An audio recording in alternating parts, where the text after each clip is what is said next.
आज की मुरली है रात्रि क्लास 3 फरवरी 1968 की। भवके पर भी मनुष्य खींचते हैं। भक्ति मार्ग में भवका बहुत होता है तो लोग खींचे चले जाते हैं। बड़े बड़े सेंटर्स पर ऐसे भवका करते हैं जो मनुष्य खींच कर चले आते हैं। और यहाँ गीता पाठशाला में तो कोई भवका नहीं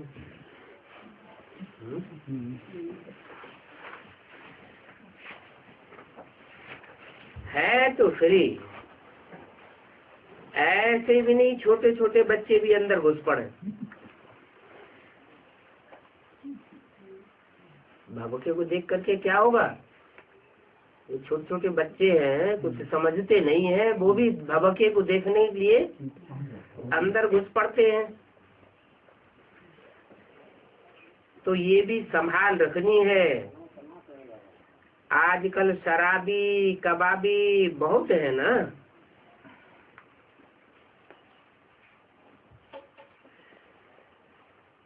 सरकारी म्यूजियम में तो कोई भी जाते हैं, और यहाँ तो है पवित्र चित्र। तो ये तो जैसे कि मंदिर है,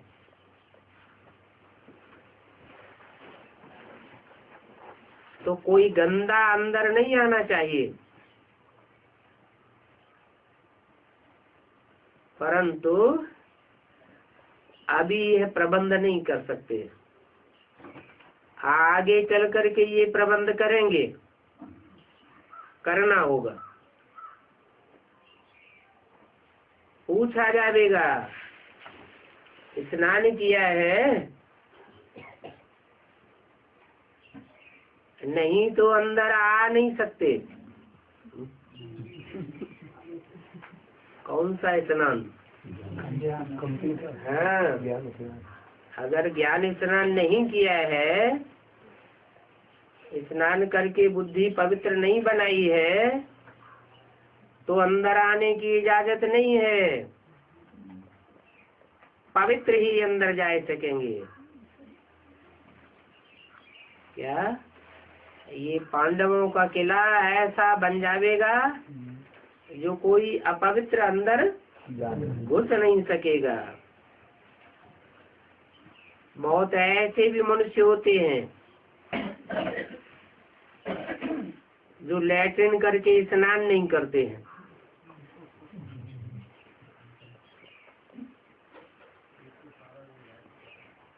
हद की ही बात है या बेहद की भी बात है? दोनों। बेहद की भी बात है। विकारों में जाते रहते हैं और ज्ञान स्नान पर ध्यान ही नहीं देते। वो समय आवेगा, खास कर इस जगह मधुबन के हाल में पतित को अलाउ नहीं करेंगे।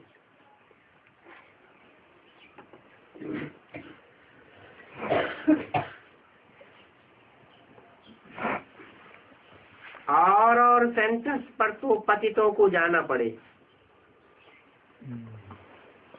क्यों? नहीं तो समझेंगे कैसे?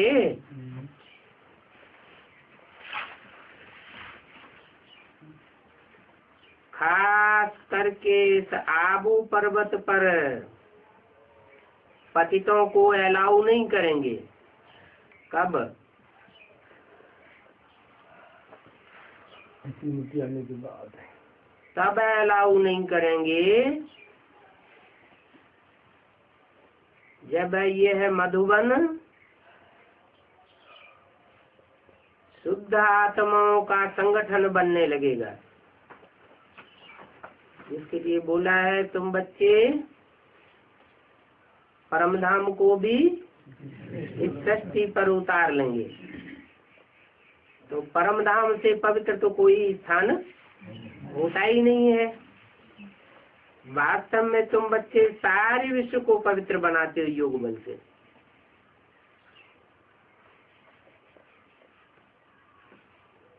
तुम बच्चे बनाते हो, यह नहीं बनाते। कौन?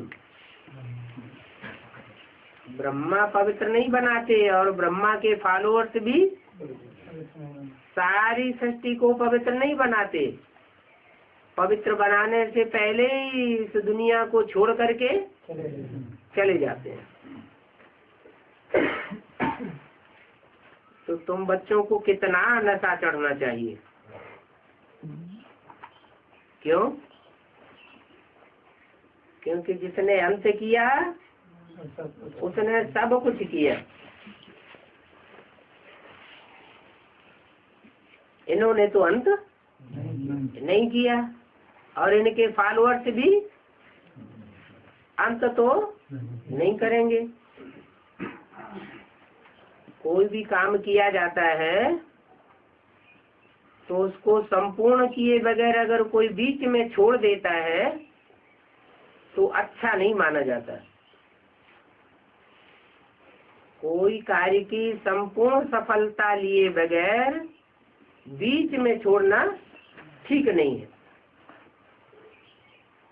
और जिसका आदि अच्छा होता है उसका अंत भी अच्छा ही होता है। मूल बात है पवित्रता की।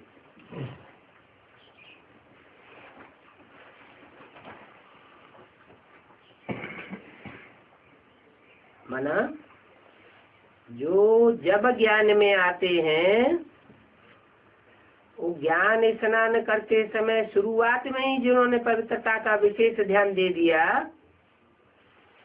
तो उनका फाउंडेशन अच्छा पड़ जाता है। पवित्रता की बात पर मंदिर याद आते हैं। वो मंदिर तो यादगार हैं, वो तो जड़ मूर्तियां रखी हुई हैं,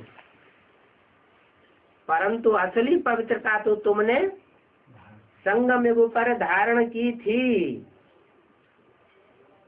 अभी वही पवित्र देवी देवता बन रहे हो। पढ़ाई की बात पर कॉलेज याद आते हैं, और यहाँ तो चित्रों पर पढ़ाया जाता है। बच्चों को ख्याल आना चाहिए कि हम श्रीमत पर क्या कर रहे हैं। स्वच्छ रहना है, दिल के अंदर भी कोई बात नहीं रहनी चाहिए। अगर दिल के अंदर भी कोई मैल रह जाता है तो दूसरों के वाइब्रेशन को भी खराब करता है। बच्चों को समझाया जाता है अशरीरी भव।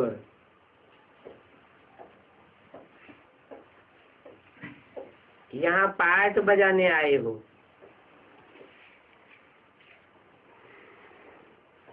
और ये आत्मा में अविनाशी पार्ट है जो बजाते ही रहते हैं। जो भी हैं सभी को अपना पार्ट बजाना है। तो ये नॉलेज बुद्धि में रहनी चाहिए। क्या नॉलेज? कि हम आत्मा हैं, हम देह नहीं है। आत्माभिमानी होकर के रहेंगे तो शूटिंग कैसी होगी? सुख की शूटिंग होती रहेगी। और देह अभिमानी होकर रहेंगे तो दुख की शूटिंग होती रहेगी। रिहर्सल होती है ना। सीढ़ी पर तुम किसको भी समझा सकते हो।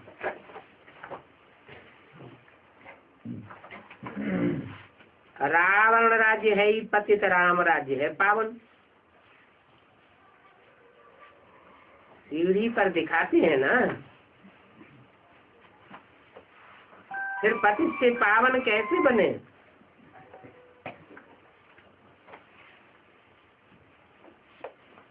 पतित से पावन कैसे बने?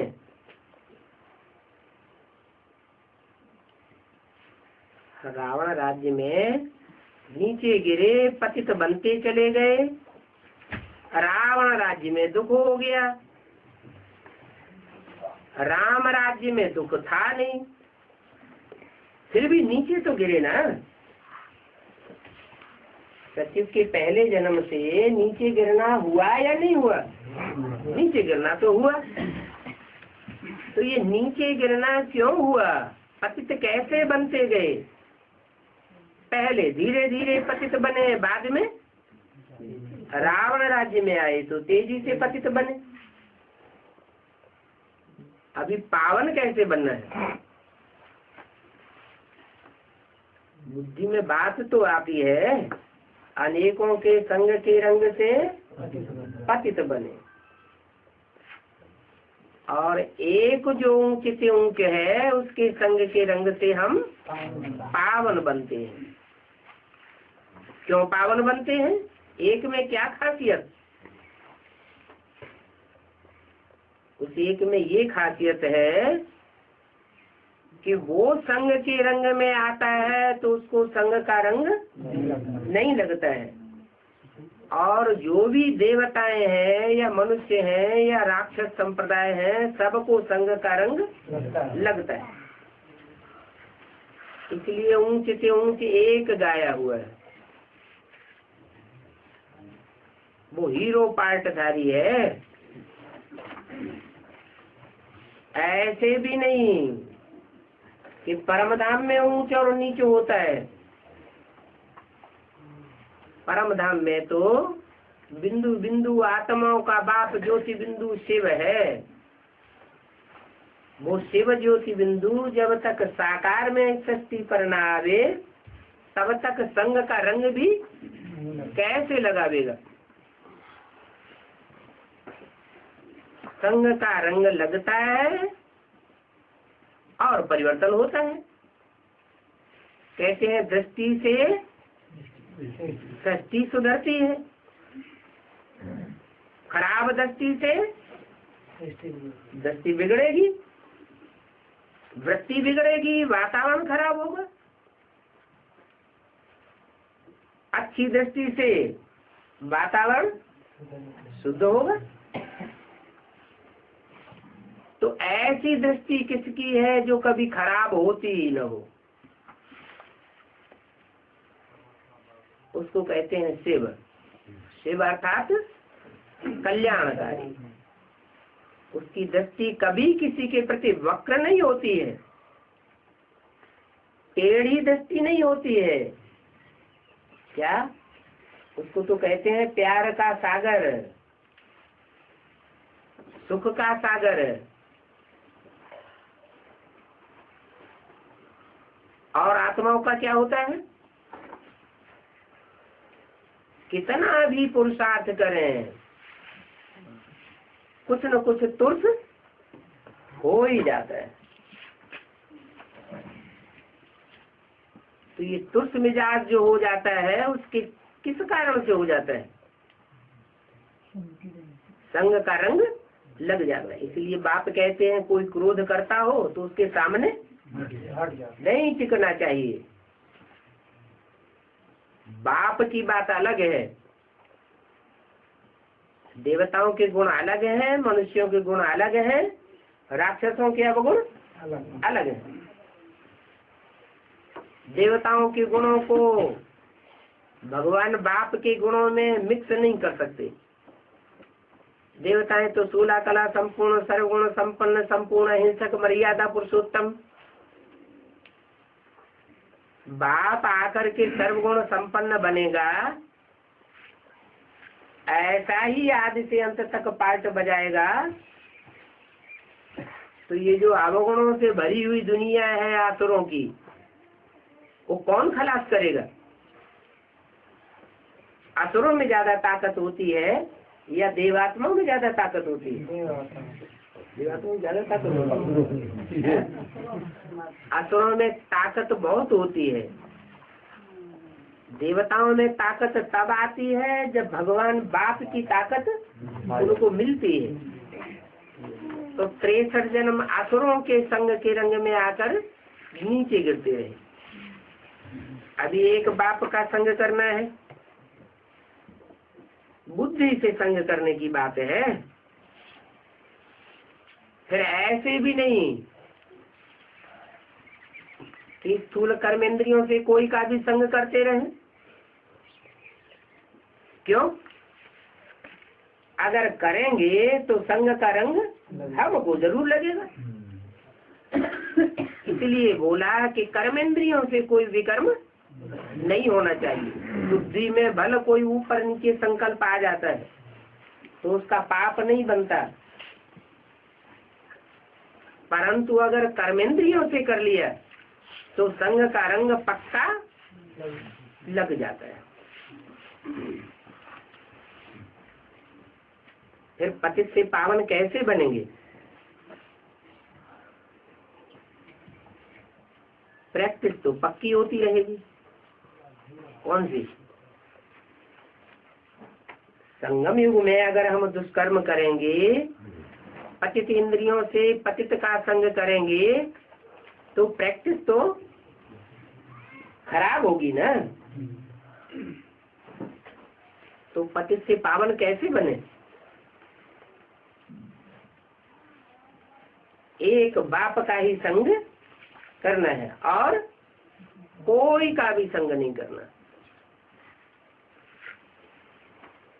ऐसी ऐसी बातों पर बुद्धि में रमण करना चाहिए कि हम कैसे पावन बने। इसको विचार सागर मंथन कहा जाता है। कैसे हम पतित बने और कैसे हम पावन बनते हैं। 84 का चक्र याद आ जाना चाहिए। है तो ये बहुत सहज बात। 84 का चक्र याद आएगा तो सत्युग त्रेता में भी पतित तो हुए, लेकिन अंतर क्या हुआ? द्वापर कलयुग में भी पतित बने। अंतर ये हुआ कि द्वापर कलयुग में तेजी से पतन हुआ, दुख तेजी से बढ़ा। जितनी जितनी आत्मा पतित बनती जाती है उतना उतना दुख बढ़ता जाता है। लेकिन सत्युग त्रेता में तो दुख हुआ ही नहीं, पतित तो बनी आत्मा। 16 कला संपूर्ण से कितनी कला कम हो गई त्रेता के अंत में? 8 कलाएं कम हो गई। तो पतित तो बने, परंतु जैसे तराजू के 2 पलड़े होते हैं, एक नीचे चला जाता है एक ऊपर उठ जाता है, तो कहते हैं घाटा वाटा हुआ। ऐसे ही ये देखना है, कहीं ऐसा तो नहीं है कि संग का रंग लगाते लगाते पाप की वृद्धि हो गई।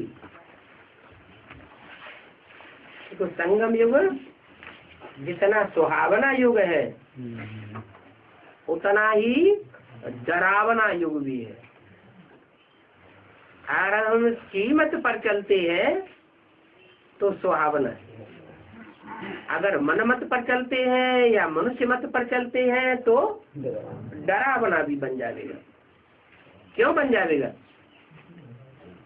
क्योंकि लौकिक दुनिया में जो कर्म करते थे वो तो 1 गुना पाप बनता था, और पहचान होने के बाद दुनिया के सामने ये जताने के बाद कि हम भगवान के बच्चे हैं, हमने भगवान को पहचान लिया, फिर भी अगर पाप कर्म करते हैं तो यहाँ 100 गुना पाप का बोझा चलता है। इसलिए घाटा भी ज्यादा होता है। सत्युग त्रेता में तो घाटे की बात है नहीं। क्यों?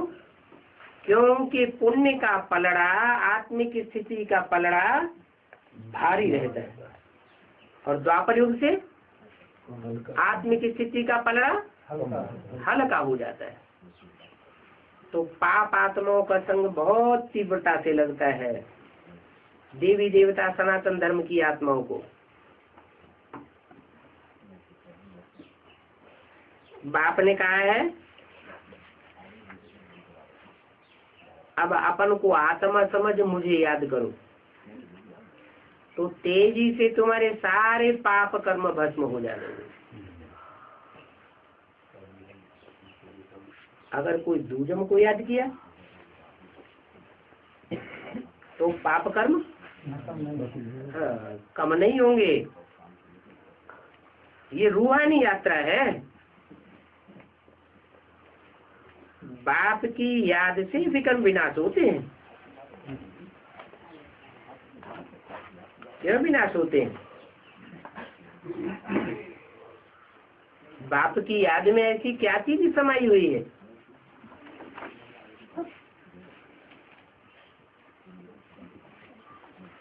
सत्य को त्रेता में विकर्म नहीं होते, यहाँ पाप कर्म बन जाते हैं। सत्य को त्रेता में आत्मिक स्थिति रहती है, इसलिए पाप कर्म होने का सवाल ही नहीं, क्योंकि देहवान होता ही नहीं। और यहाँ घड़ी घड़ी देहवान खींचता है तो पाप कर्म बन जाता है। बाप की याद भूल जाती। बाप की याद के लिए ये शर्त है क्या कि अपन को आत्मा समझो। अगर देहभान में रह करके बाप को याद करना चाहेंगे तो याद आवेगी ही नहीं। उन जिस्मानी यात्रा से तो और ही विकर्म बनते हैं। तुम्हारी तो है रूहानी यात्रा, तो तुम बच्चों को सदैव कुछ न कुछ सर्विस करनी चाहिए। क्या देहभान में आने से बचने के लिए क्या करना चाहिए? सदैव कुछ न कुछ सेवा करनी चाहिए। ईश्वरीय सेवा करेंगे तो ईश्वर बाप खुश होंगे। लौकिक दुनिया में भी कोई बच्चा बाप की दुकान में बहुत सहयोगी बनता है तो बाप उस बच्चे पर खुश होता है, दुआएं मिलती है। यहाँ तो बाप से कितनी ताकत मिलती है। हम बच्चे याद करते हैं और बाप सर्वसेवल बच्चों को याद करते हैं, तो हमारी याद में ज्यादा ताकत या बाप की याद में ज्यादा ताकत?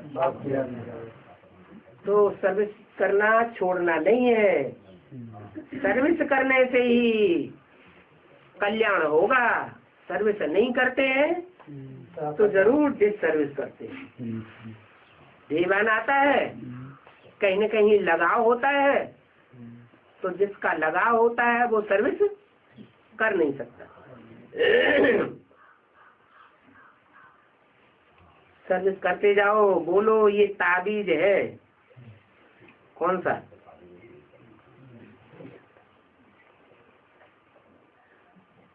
कौन सा ताबीज है हमारा? हाँ, जो बिल्ला लगाते थे वो बिल्ला हमारा ताबीज है। भक्ति मार्ग में तांत्रिक क्या देते हैं? ताबीज देते हैं। वो गले में लटकाए लेते हैं, बाह में बांध देते हैं। यहाँ भी बाप कहते हैं कि ये गले में लटका रहे, जो सामने आवे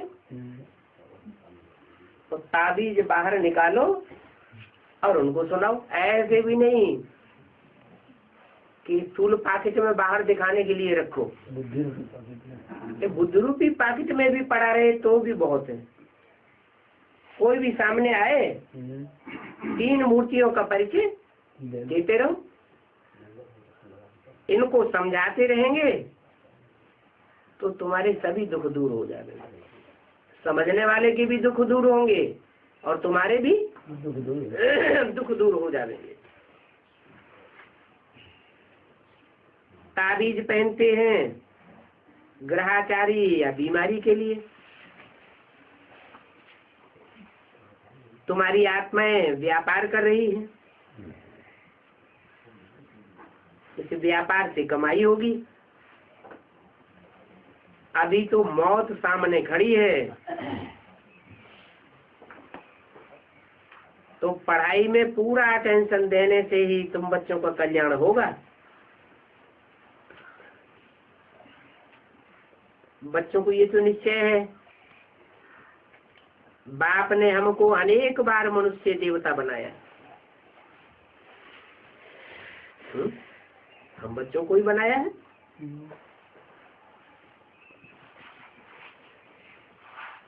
हम बच्चों को ही निश्चय है। ये ज्ञान तो जिसको सुनाया जाएगा उनको निश्चय नहीं बैठेगा, उतना ही निश्चय बैठेगा जितना 63 जन्मों में श्रेष्ठ कर्म किए होंगे। और श्रेष्ठ कर्म किसने किए होंगे? उन्होंने ही श्रेष्ठ कर्म किए होंगे जिन्होंने संगम युग में बाप के आने के बाद अच्छे से पढ़ाई पढ़ी होगी।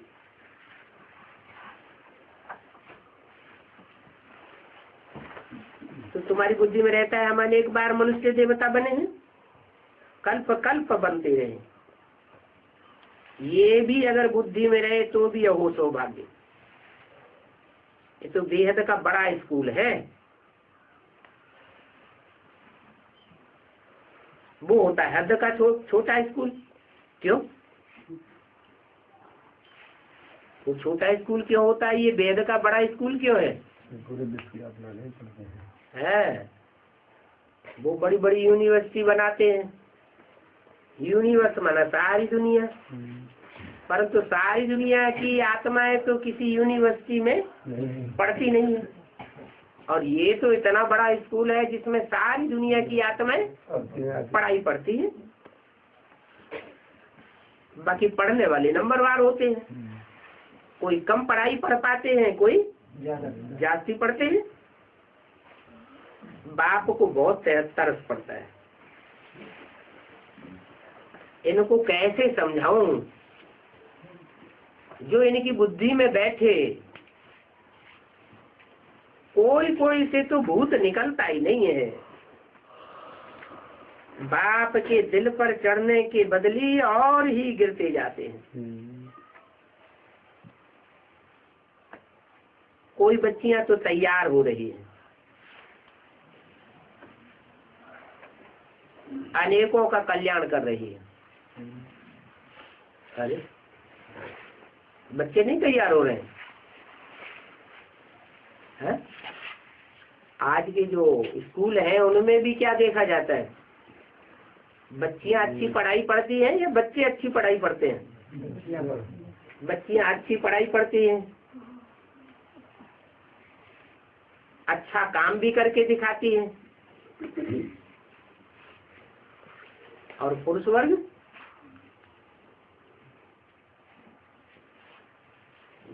भी ज्यादा होती है तो भी बुद्धि का उपयोग अच्छे काम में कर नहीं पाते।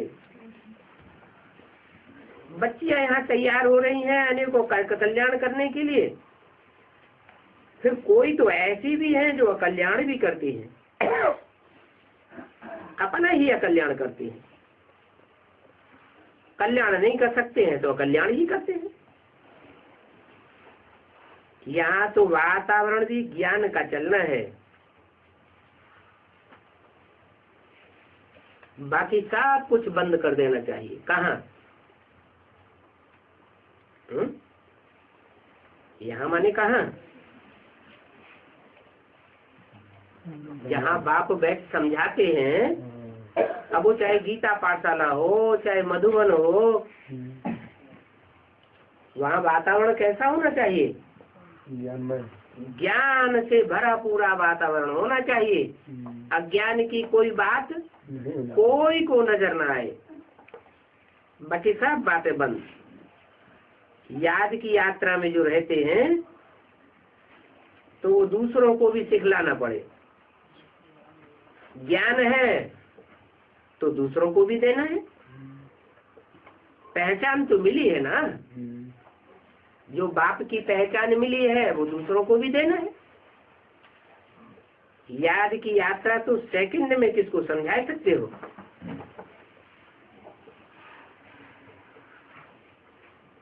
ये यात्रा अगर समझ जाए तो स्वर्ग में चला जाएगा।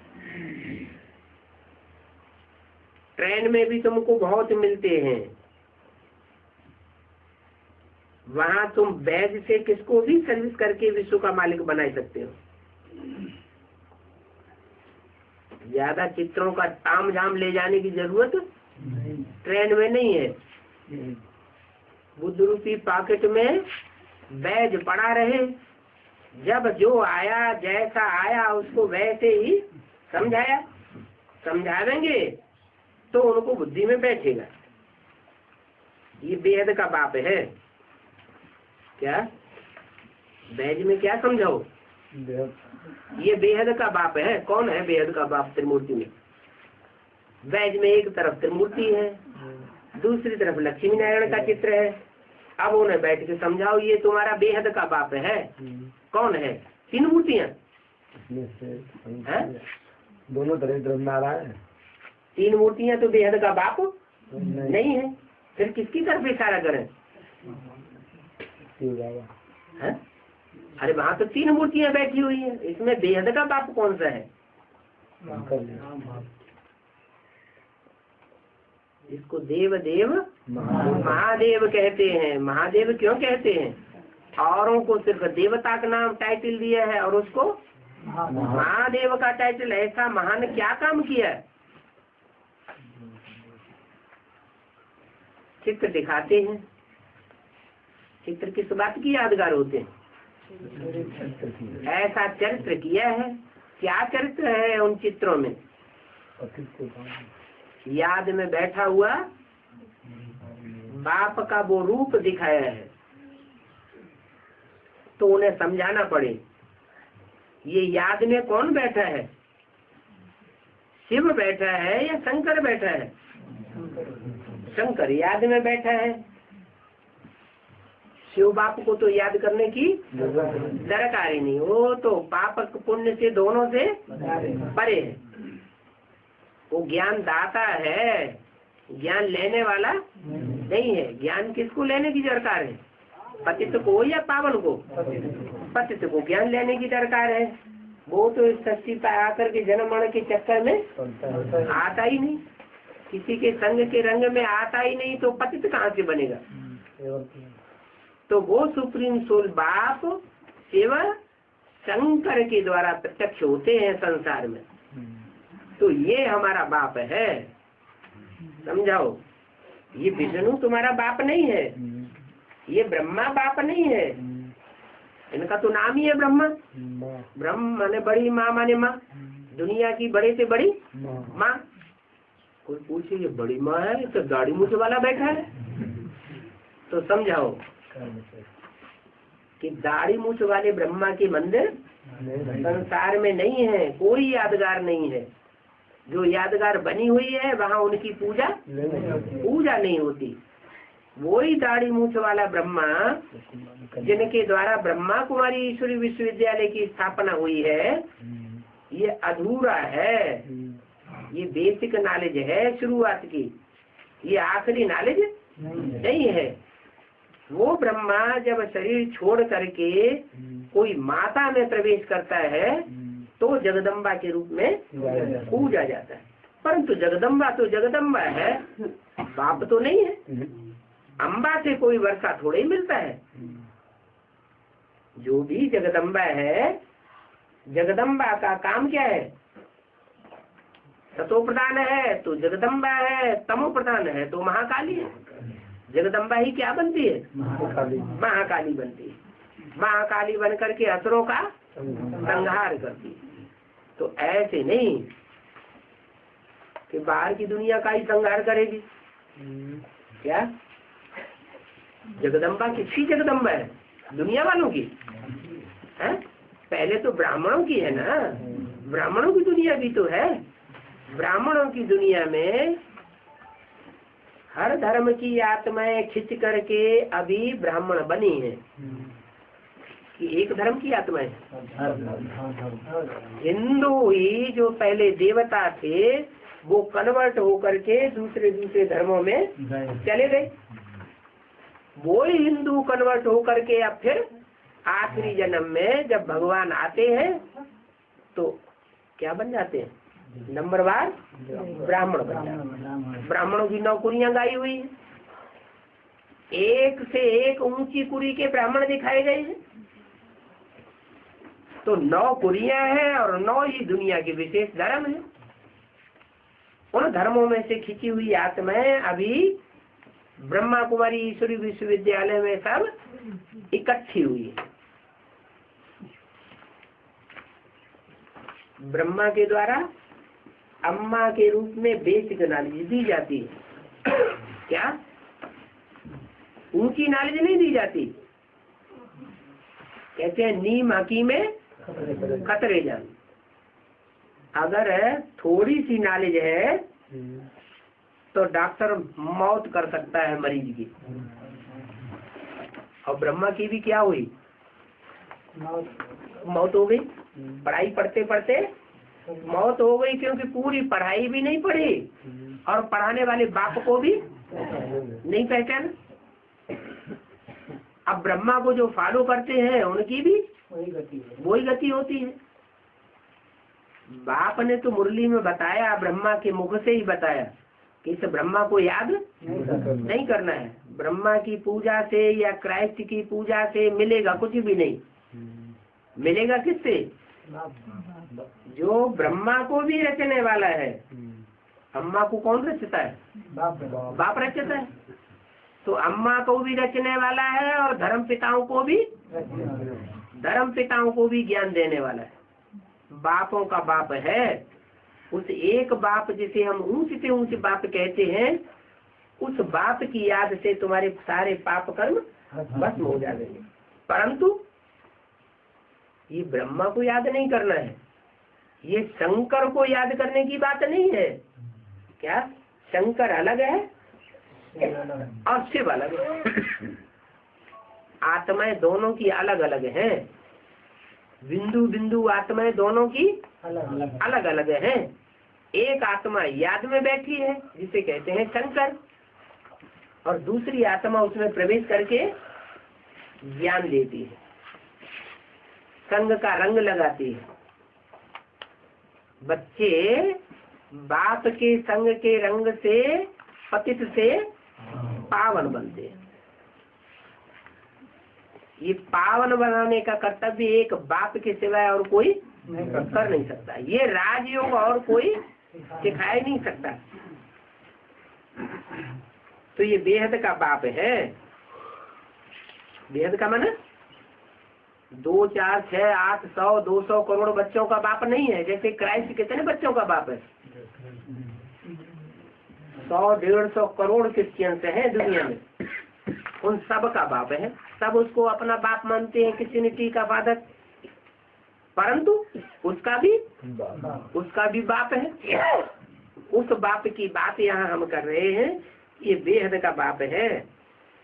उनसे यह वर्षा मिलता है। वो जो बैज है उसको पलट दो। त्रिमूर्ति के चित्र में इशारा करो, ये बेहद का बाप है। और इस बेहद के बाप से पलट के बताओ, ये बेहद का वर्षा मिलता है। क्या बेहद का वर्षा मिलता है? नर से नारायण, नारी से लक्ष्मी। ये बेहद का वर्षा मिलता है। बाप को जानने से तुम पवित्र बन करके मुक्ति धाम में चले जाएंगे। कल्प कल्प जो पढ़ते आए हैं वो ही पढ़ेंगे।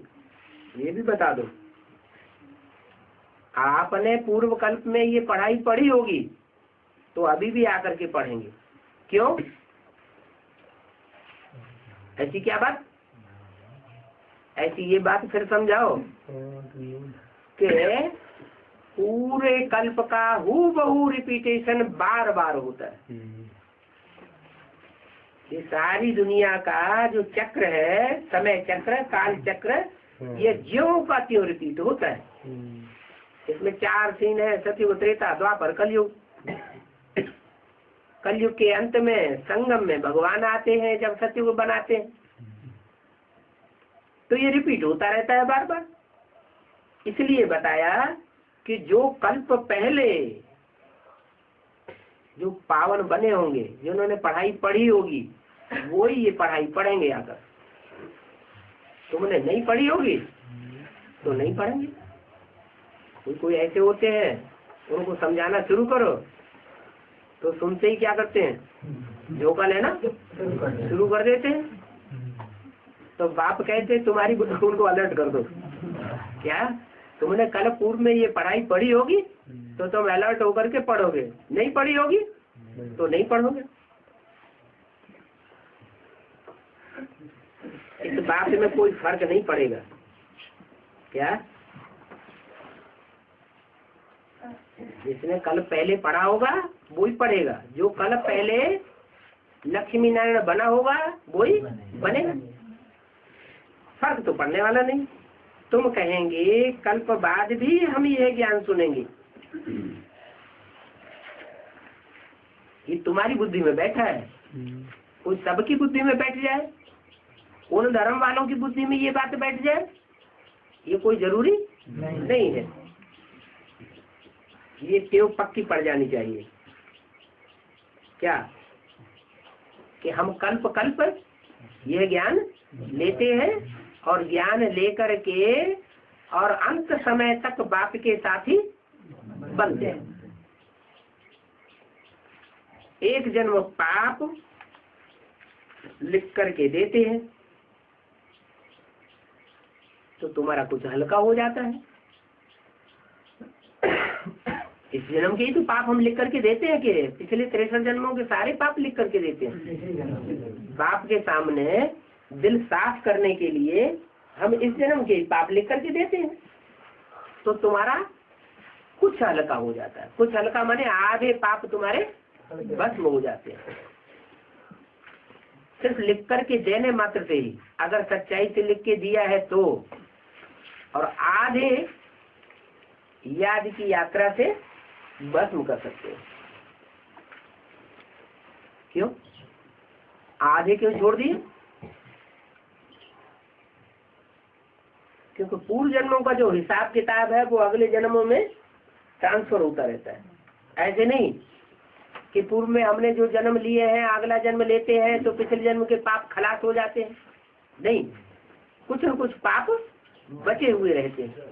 इसलिए बोला कि अगर लिख करके देंगे इस जन्म में, इस जन्म के ही पाप लिख करके देंगे तो तुम्हारे आधे खलास हो जाएंगे। जन्म जन्मांतर के पापों का कैसे मालूम पड़ेगा?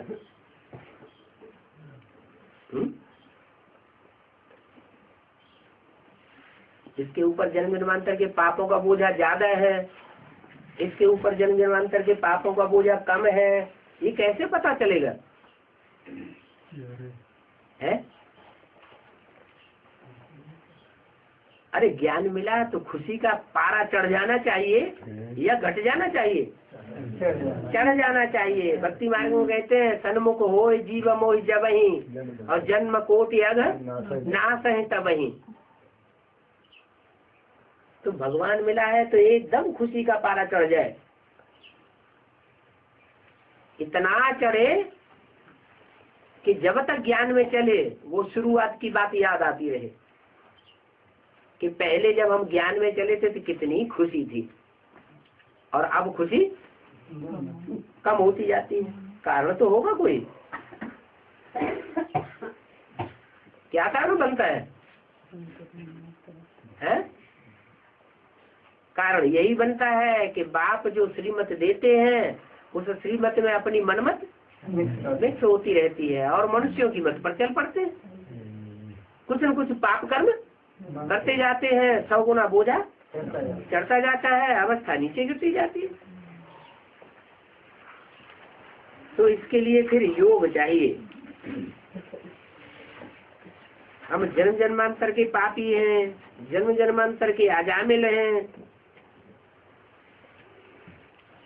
अजामिल नाम क्यों पड़ा है? आजा माने बकरी, मिल माने मिल करके रहते थे। किससे मिल करके रहते थे? भेड़ बकरियों से मिल करके रहे हैं। भेड़ बकरियां क्या करती है? एक तो मैं करती है और दूसरा एक बकरी जिस रास्ते पर जाएगी, गड्ढे में जाएगी तो पीछे पीछे सारी ही चली जाएगी। अंधश्रद्धा पूर्वक, अंधश्रद्धा को फॉलो करने वाली बकरी भेड़ बकरी होती है। हमने भी जीवन में क्या किया? भक्ति मार्ग में जिसने जो कहा बस उसके पीछे पीछे लग पड़े। सत्य वचन महाराज। जन्म जन्मांतर के अजामिल बने, ख्याल करना चाहिए। तो ऐसे ये जन्म जन्मांतर के पाप कैसे कटेंगे? इतना बोझा उतरने में टाइम तो लगता है ना। बैटरी का होना बहुत रहना चाहिए। क्या जिनके पास मोबाइल होता है क्या होना रहता है? तो बैटरी डिस्चार्ज न हो जाए, नहीं तो काम ठप हो जाएगा। तो ये भी आत्मा रूपी बैटरी है, इसको चार्ज करने का रोज ध्यान रखना है। पतित आत्मा से पुण्यात्मा तो बने। ओम शांति। 4 फरवरी 1968 का। हर एक का पोजीशन अलग अलग होता है। कोई ऐसा होता है जिसका एक जैसा ही पोजीशन हो? ऐसे तो होता नहीं, कुछ न कुछ अंतर जरूर होता है। मनुष्य तो सर्वव्यापी कह देते हैं। अगर सर्वव्यापी है तो सबका एक पोजीशन हो जाता है, परंतु वो सर्वव्यापी तो है नहीं। एक व्यापी है या सर्वव्यापी है? वो तो एक व्यापी बन करके आता है। उनकी महिमा तब होती है जब वो एक में प्रत्यक्ष हो जाता है, तब ही याद किया जा सकता है। अगर सर्वव्यापी हो तो याद कैसे करेंगे? सर्व को याद करेंगे क्या? सबको याद करने से पतित से पावन बन जाएंगे क्या? नहीं। एक में बुद्धि टिकेगी या सब में बुद्धि टिकेगी? एक में बुद्धि टिक सकती है। गाते भी है ऊंचे से ऊंचे भगवान, तो ऊंचे से ऊंचे होगा तो एक होगा या सब ही ऊंचे से ऊंचे होंगे? एक ही ऊंचे से ऊंचे होगा, बाकी सब नंबरवार होंगे।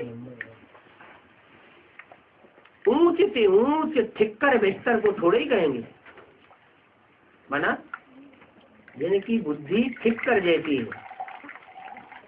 थोड़ी सी माया की ठोकर लगे और ज्ञान में से बिखर जाए, उनको ठिक्कर बुद्धि को भगवान कहेंगे क्या?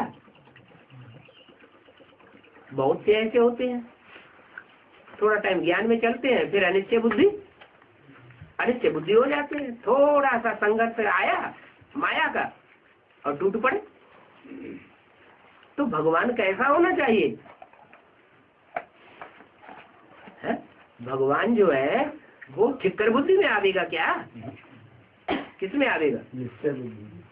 ऐसे अटल निश्चय बुद्धि में भगवान प्रत्यक्ष होता है जो आदि से लेकर के अंत तक ध्रुव तारे के मुआफिक कभी टूटने वाला न हो। ब्रह्मा कुमारियां किसको भगवान कहती है? ब्रह्मा को साकार रूप में भगवान का रूप मानती है। तो कोई बच्चे ने ऐसा कुछ कर्म कर दिया, माया की ठोकर लगी और हार्ट फेल हो गया, तो ठिक्कर बुद्धि हुआ या ठाकुर बुद्धि हुआ? ये तो ठाकुर बुद्धि नहीं हुआ। ठाकुर बुद्धि तो उसे कहेंगे जो दुनिया की कितनी भी ठोकरें लगे तो भी अटल रहे, अंगद समान पांव रावण की दुनिया में जमा के रखे, बिल्कुल ही कुछ नहीं जानते हैं, कितने तुच्छ बुद्धि है। कौन? एडवांस वाले बेसिक वाले ज्यादा एडवांस में नहीं है, तुच्छ बुद्धि इसमें भी यहाँ निश्चय बुद्धि नहीं बनते क्या? अभी तो निश्चय बुद्धि बनते हैं। जिसको देखा उसकी पूजा करने लग पड़ते हैं, उनके ऑक्यूपेशन का पता ही नहीं है कि हम जिनकी पूजा करते हैं उनका धंधा क्या है। धंधा तो तब जाने जब कोई 24 घंटे लगातार साथ में रहे। क्या आदमी की परख कब होती है? कुछ समय साथ रहे, लगातार साथ में रहे तो उस आदमी की परख होती है कि ये कैसा है। अब भगत इतने नजदीक आने की कोशिश तो करते नहीं। तो जो देखा वो पूजा, ऑक्यूपेशन का पता ही नहीं। अरे भगवान आवेगा तो उसका धंधा कोई साधारण धंधा होगा क्या? भले साधारण तन में आता है, परंतु धंधा कैसा करता है? असाधारण धंधा करता है। ऐसा असाधारण धंधा करता है जो साधारण बच्चों की बुद्धि में तो बैठ ही नहीं सकता। कृष्ण का चित्र कितने स्थानों पर रखते हैं।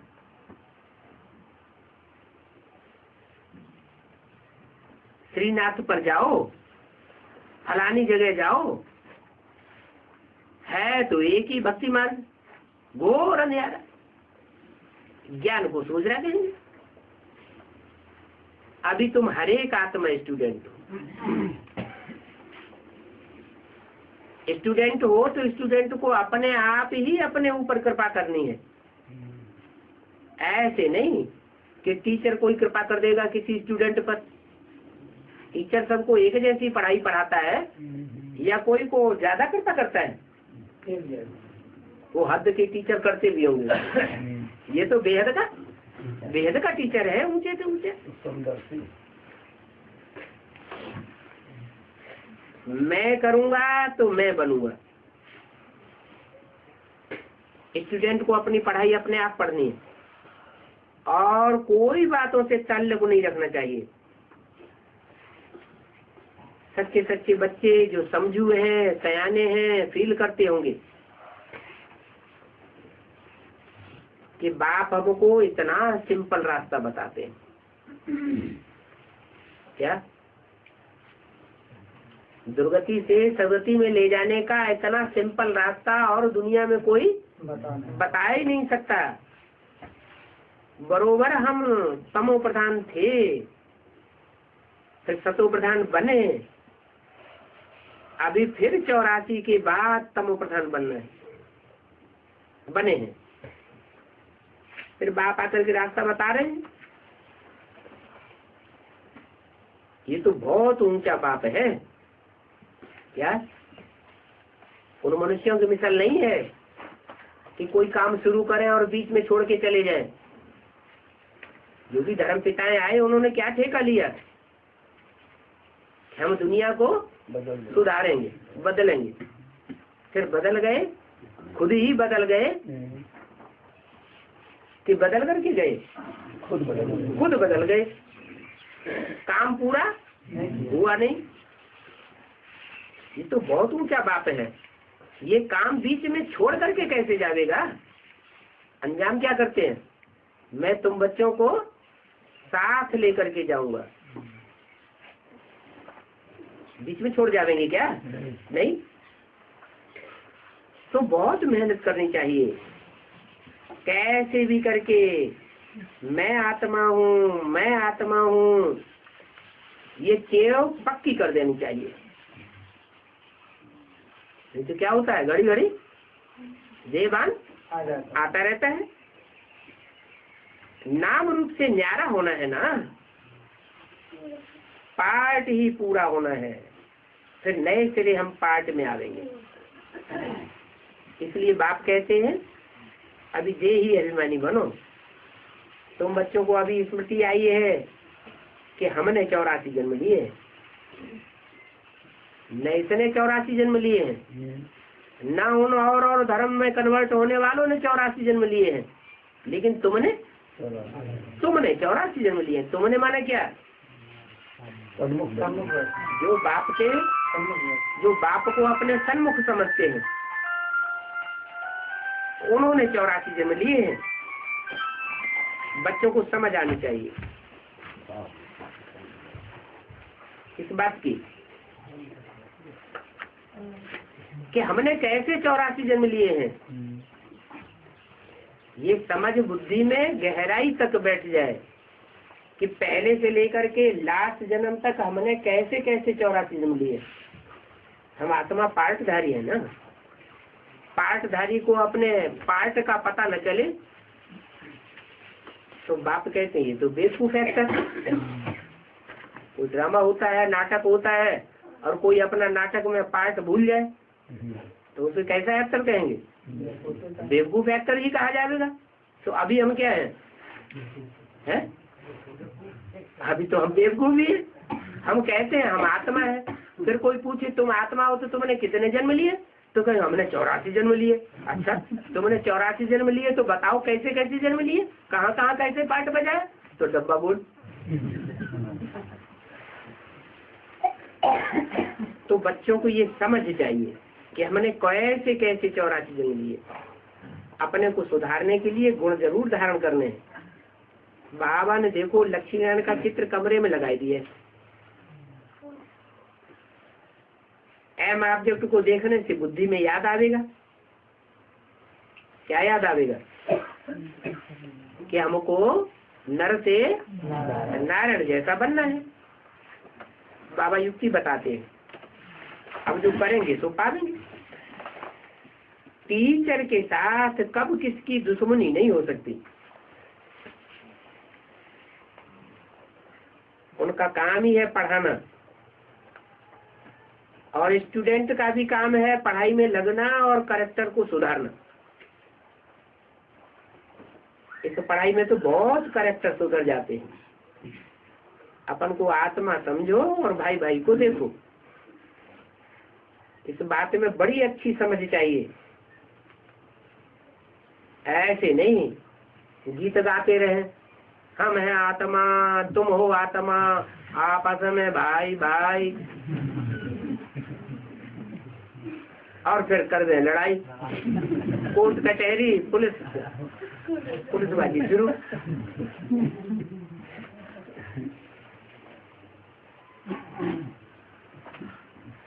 बहुत अच्छी समझ चाहिए। जो पढ़ते हैं उनको घड़ी घड़ी अंदर में आना चाहिए।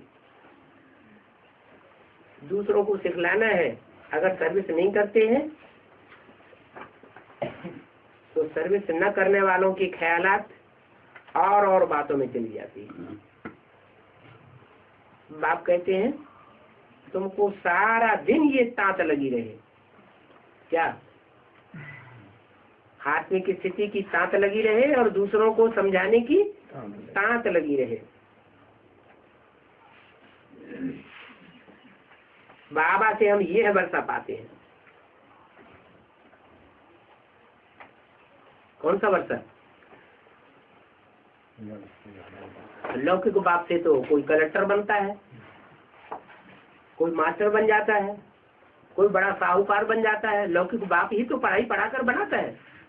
और यहाँ बाप हमको क्या बनाते हैं? तो नरसिंह नारायण जैसे तो बनते हैं, लेकिन हम विश्व के मालिक बनते हैं। बाप हमको यह वर्षा देते हैं। इससे ऊंचा वर्षा तो कोई हो नहीं सकता।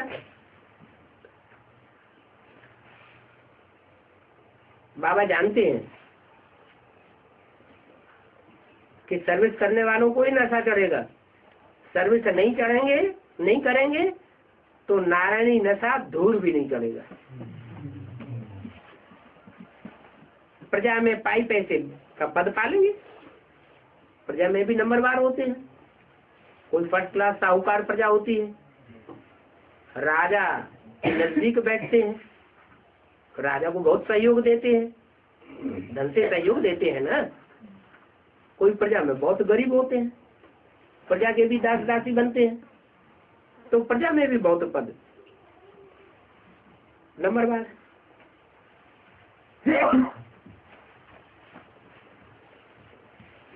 तो अंदर में ये खुशी रहनी चाहिए। कोई मूर्ख होते हैं जो नहीं समझते हैं। बाबा ने तो लक्ष्मीनारायण का चित्र रख दिया। वाह, हम बाबा द्वारा ये बनते हैं।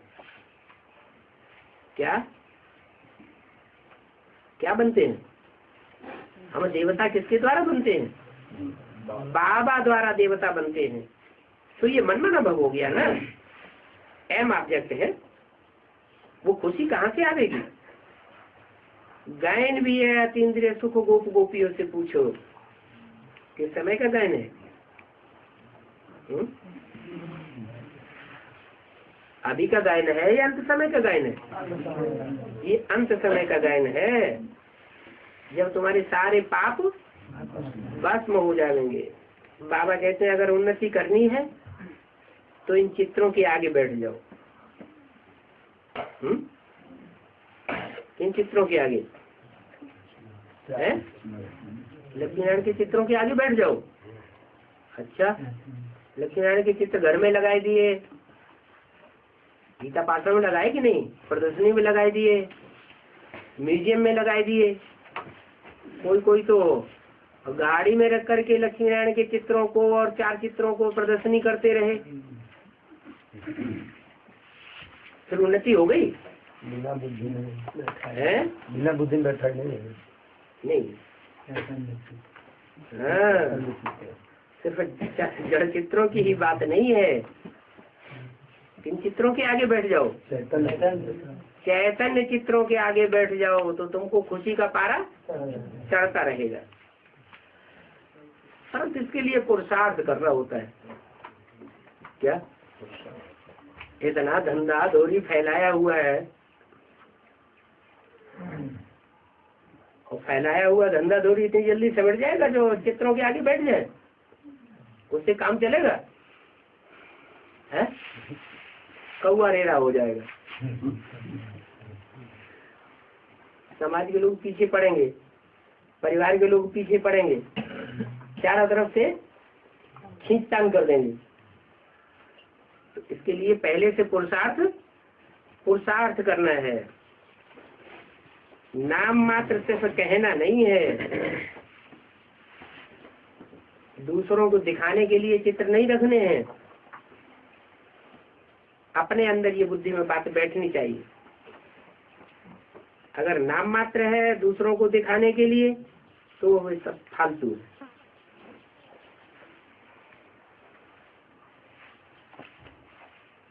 इन लक्ष्मी नारायण के चित्र के नीचे अपना भी फोटो रख दो।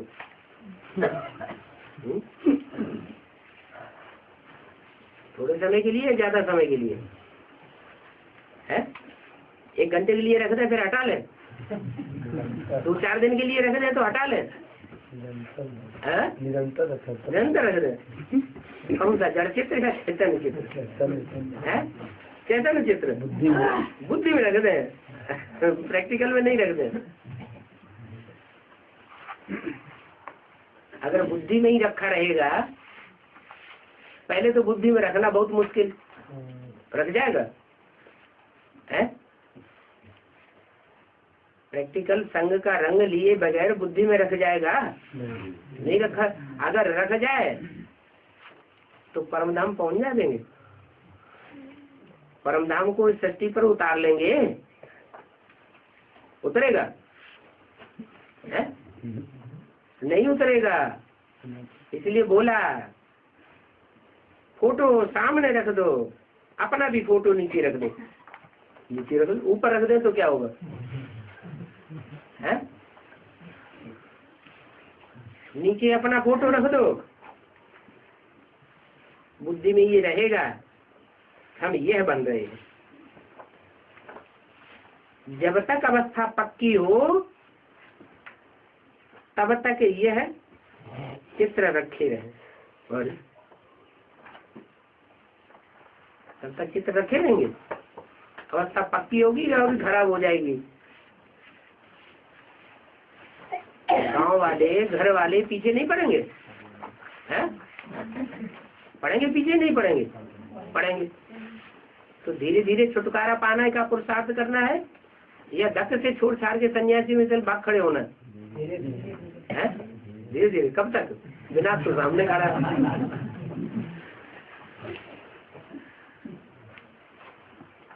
जो पक्के होंगे उनको तो चित्र की भी दरकार नहीं है। क्या? जो सर्विसेबल होंगे, पक्के होंगे, उनको चित्रों की भी दरकार, सर्विस करते रहेंगे, पारा खुशी का चढ़ता रहेगा। ओम शांति।